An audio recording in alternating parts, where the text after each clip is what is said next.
Los Angeles shut down by protesters angry over the latest police killing of an unarmed black man. What happened to George was disgusting. Hundreds flooded the streets that began at Penn Park, then spilled onto Beverly Boulevard, then down to Fairfax and 3rd. I feel like it's very sad that it had to get to this point.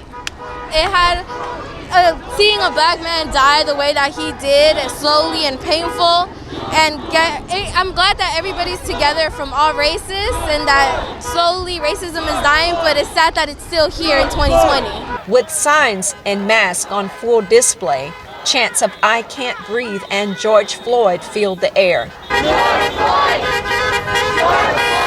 I think there's been so many issues in the past couple of weeks, and particularly this issue in Minneapolis was just so devastating in the way it was done. Many saying that this is a time to reflect on the impact of police killings.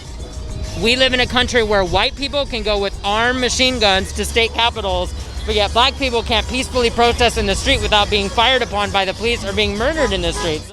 And what that means to you. It's a metaphor to all the black people in the community, how the cop had a knee on his throat. There's a knee on everybody's throat.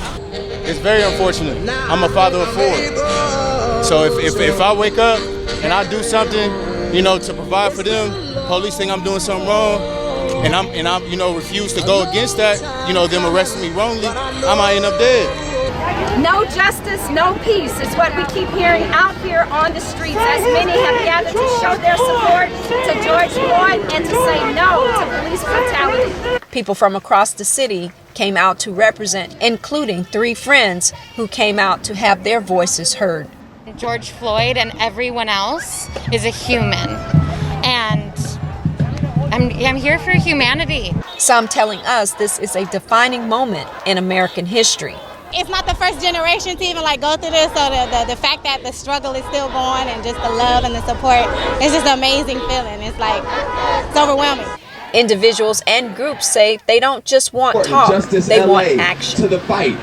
We need deep systematic change. I think this issue goes beyond just one cop's racism or a couple bad cops. We've got to stand up, we've got to fight the injustice of the police brutality against our persons of color, sisters and brothers, especially African Americans.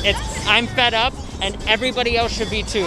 And many have shared with me that in addition to a conviction for the officer involved with George Floyd's death, that they would also like to see police reform on a national level.